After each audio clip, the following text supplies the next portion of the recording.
Hey Ken, congratulations again on your 2008 R1200RT. It was just a little video walk around. Friend David should be in here in the better part of about an hour just to pick it up and bring it over to you. So I want to do a little bit of a walk around, go over all the same things I'm going to be going over with him.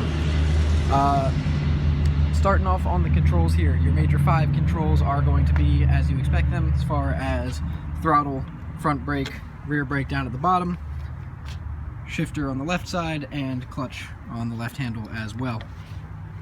Moving into the controls themselves, key the bike on, get your dashboard to start up, does a few self-checks, lights go on and lights go off. To start the bike, what you're going to want to do, you have your kill switch here. You can push either left or right, will kill it, and in the center is ready to go. You press and hold.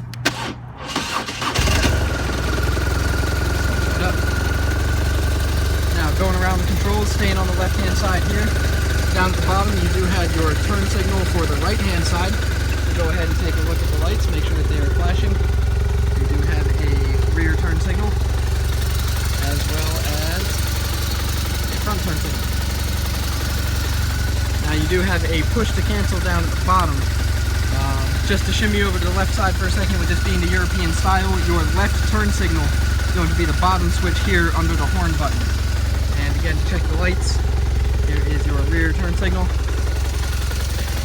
and your front turn signal as well. Now this again, push to cancel on the right hand side here. Holding my phone I can't do it, but if you press both of these at the same time, both left and right, that will turn on 4-way flashers for you. So if you need the hazards at all, that's how you would do that. Right here on my thumb is the heated grip switch. You'll note little dots on the top. 1 dot is low, 2 dots is high. Then you click back up to turn it back off. You have your seat adjustment right here for your rider seat. Again, 1 dot is low, 2 dots is high. You'll also get a little indicator on the dashboard when that is turned on. You can see the seat there, 1 dot, and now the seat goes away. Next up we have the BC. This is your onboard computer button. If you take a look, as you press that once, it switches to range till empty. Gives us your average miles per hour, average miles per gallon, oil temperature, that will get going as soon as you are moving on the motorcycle, and then ambient temperature, finally starting to warm up a little bit for us as well. Moving on to the left hand side, what we have over here are high beam. You have a high beam flasher. If you push down, it's just a quick press and release. Come around to the front of the bike so you can take a look. That does turn the high beam on and off. To turn the high beam on, click it up, and now it will actually stay in place. Now your high beam is engaged, and you do have an indicator on the dash as well. Up top here, you have your electronic cruise control. To turn it on, simply click it over to the right, push it forward to set the speed where you want it to be. You can also accelerate and decel by clicking forward or backwards respectively. Anything that you do in the ways of pressing the brakes or the clutch or anything like that will disengage the cruise control. And if you want to manually turn it off, you just click this controller back over to the left. Moving over from there, we have the ESA button, Electronic Suspension Adjustment. Moving back to our dashboard here, as you press it once, you'll see you can go through Normal, Sport, or Comfort. Comfort will be a little bit softer for when you're on bumpier roads.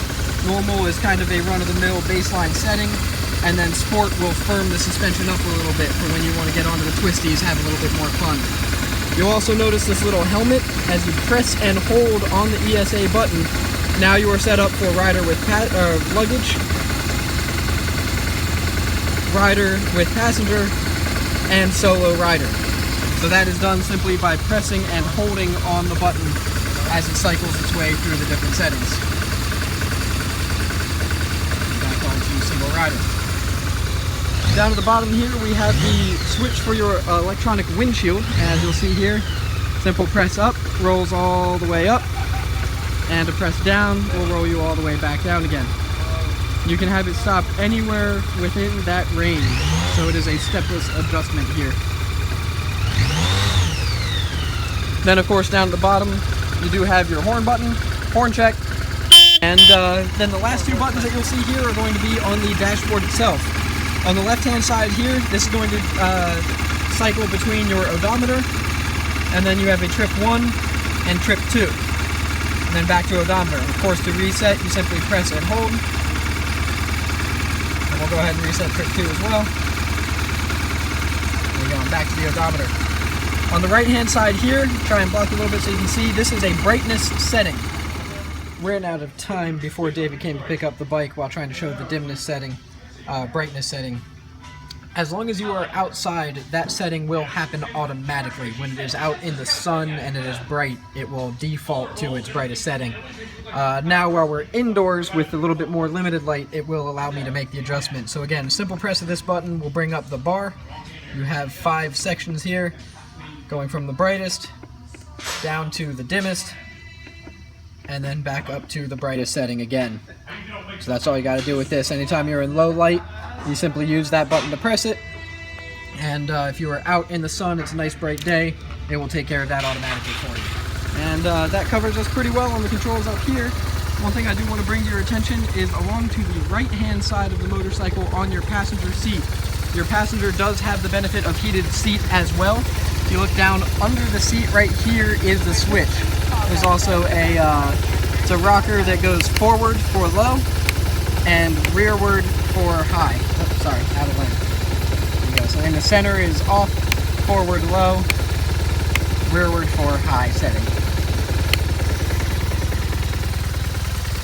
And going ahead to move on to the bags here, I do currently have them unlocked. That is in the open position here, pointed towards open. Simply what you'll do is push on the button and you get this latch that pops up. When you pop the latch all the way open, it now releases the lid and the lid can drop down. It does have this little safety cord to prevent the lid from falling all the way or getting scratched. And then you do have this little elastic cross member here as well that you can move out of the way to get fully loaded with things, or you can put in to help hold everything in place once it's in there. To close it, just pull it all the way back here, take your lever and push until it snaps closed. To actually take the bag off, what we'll do is we'll need to take the key, put the key inside. Of course, to turn it to lock, simply just move it to lock, take the key back out. Now this button cannot be pressed, your latch does not release. To release the bag from the motorcycle itself, simply follow the release, turn it to the left, and what that'll do is pop this handle up. Take the handle, lift up, pull away from the motorcycle, and that is it.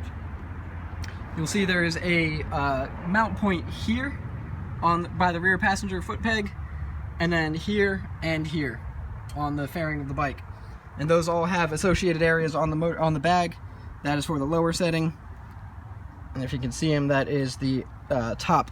So what you'll do is you'll line it up so that it fits onto the lower setting on the foot peg first. Kind of difficult to do one-handed filming. Alrighty, there we go. And slide on top of the 2 nubs here. Switch hands. There we go. So let's try that again. Here we go. So you can see it sliding on top right there. And then fitting in place. Then all you got to do is push the handle down until it latches in place. Slide the key back out. Currently locked. Now, as you saw, you can leave this unlocked if you decide that you want to do so. Makes it a little bit easier for quick grab things of that nature. Everything is exactly the same on the left-hand side as well. So that's a pretty good run over. Of course, if there's anything that you ever need, I'm always available by phone or email. So shoot me an email, give me a call if there's anything else you may need. Otherwise, congratulations again on the machine. Hope you enjoy it. Thank you.